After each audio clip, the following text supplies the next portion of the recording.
Nag-artista ka ba? Ay, nag-artista. Ay, oo, nag-artista ka pa ba? Anong sagot mo? Bakit wala namang retirement yan? Hirap gumawa ng pangalan tapos mag-retire ka lang pala. Ay, di ba? Pagkakapirahan mo ako, for views, di ba? Oh, hindi Kumita rin. na nga ako dyan. O, huwag muna kayo kumanta ha. Si interview. Ang bago, pinagkakabalahan ko, nagpag-grab na ako kanina ng lalaki eh. Marami akong pinagkakabalahan kuya. Maliban sa kanya, siya, minsan nasa ano lang, so corporate world, tapos kung mayroon namang offer sa showbiz, why not? Kasi sabi nga ni Mayor, hindi pa ako nag-retire. Inaantay ko pa yung rule ko na ang pagbabalik ng aswang. Wait, pag ako, binigyan ako ng rule na mangkukulam, yan mag-retire na ako. Abang hindi pa ako binigyan ng mangkukulam, go pa. Kasi doon pa naman ako sa tita-tita. Pero pag tawagan ako, Mayor, tapos, meron kaming office, ano yan, mangkukulam. Ay, oh sorry, retired na ako. Ay, may Viva Max naman ako, pero support naman ako doon. Hindi naman ako nagkukumpad. Na-try ko yan kay sa movie ni Wilbur Rose. Tapos, masahista ako doon. Parang dalaga na walang ganon. So, nagpamasad ako sa spa. So, hanggang saan daw yung kaya ko? Sabi ko, Diyos ko, kung kailan mo ako tumanda, magugubad ako. Dati hindi ako nagugubad. So, bra-bra lang, ganon-ganon. So, yung partner ko, naka-plaster. Tapos, ang lola mo, master, di ba? Wala, napunit yung niya, friend. Tapos, na siya, kasi parang babangon siya. Gusto ko take one lang eh. So, ganon-ganon siya. Tapos, wala na pala siya plaster. Napunit sa lola ko, di ba? Master. So, bra lang. Wala naman. Ganon lang. Gusto mo yung kwento, yung mga kalukuhan o yung mga happy moment ba or yung malungkot? Syempre yung pinaka masaya ko, syempre yung nanalo ako ng PBB. Ang pinaka malungkot ko naman, yung ngayon, yung wala na akong career. Hindi naman ako malungkot, malagi ako masaya kasi marami kasi akong option sa buhay. Kung hindi mag-artista, nagtatrabaho, nagninegosyo. Kaya hindi pa rin siya malungkot. Siguro malungkot lang ako yung last na naghiwalay kami ng jowa ko kasi bakit?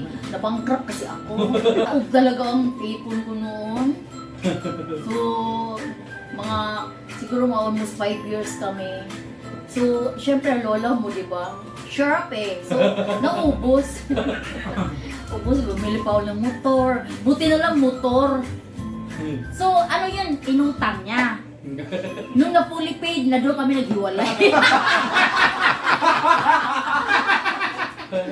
Di ba? Kaya, dadaanan ko na yung mga ganyan. Kaya, di na ako maluloko sa mga ganyan. Yung mayroon na tayong mga tinatawag na sponsors, pero di man ako ganun. Nakalata masyado. Hindi naman, na kami, lagi kaming on and off. Once and for all, Kiana, kasi di ba, galing ka ng PBB, di ba? Once and for all, scripted ba ang PBB? Well, Pag scripted pag sinabi nila na scripted, bigyan niyo ako ng ebidensya. Yung premyo ko, ibalik ko. Oo, kahit wala akong pera. Sanla ko yung ko. Sanla ko yung kaluluwa ko. Kay Satanas. kung pabalikin ka sa PBB, Ay okay naman! sa'yo. Di na ako lalabas. Balik tayo. Kasi hindi na ako lalabas. Bakit? Doon kasi libre. Malamig ba? Libre Oo, puno ang ref. Tapos ang sobrang lamig, wala ka pa renta. Okay lang kasi naman yun, nasa kontrata.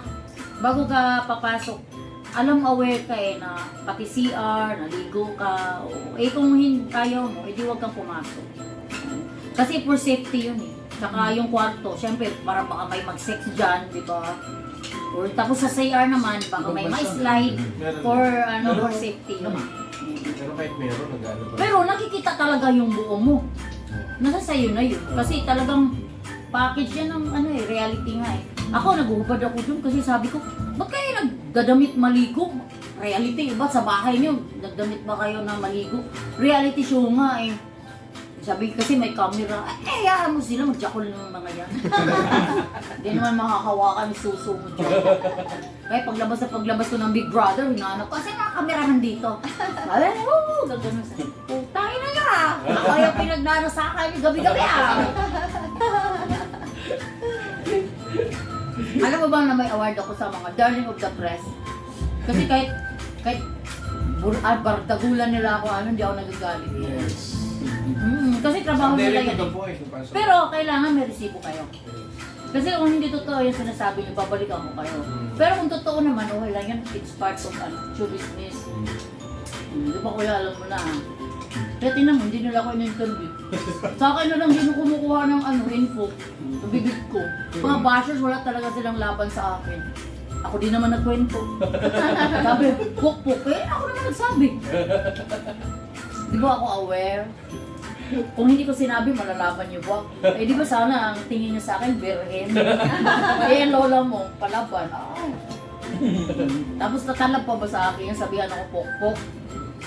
Dati, ang pangarap ko, magkaroon ako ng mayor ng party list na pok-pok party list. Kasi kawawa na yung mapupok-pok, di ba? Walang makatanggol sa kanila. Ngayon, nagbago na isip ko. Ano? Marites party list.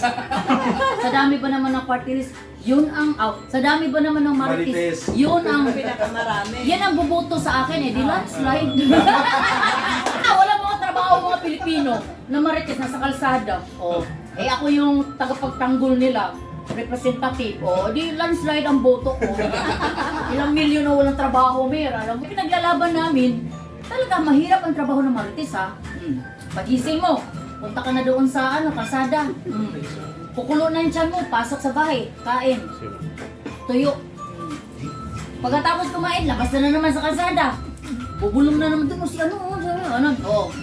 Paggutom, pasok na naman sa kalsada. Paghapon, tambay na naman sa kalsada. Papasok lang yan pag may dinner. May bigas. Pagkatapos pag dinner, labas naman hanggang madaling araw. Ikaw, tatambay ka na walang sweldo. Kaya mo. Ang hirap ng trabaho ng mga Marites. Pasalamat sila sa akin, nakita ko pa sila. Na-hurt ako sa kanila. Kasi ang hirap ng trabaho ng walang sweldo. Almost 24 hours sa tambay ka, walang sweldo. Hirap nun. Kaya naisulong ko sa gobyerno. Bigyan sila ng mga CCTV. Na-sex ko? Ano akala mo magpapahinga ito sa akin? Asa na ba yung pinag-grab ko para binigyan ko ng pamasahe na wala? Sa sugo na.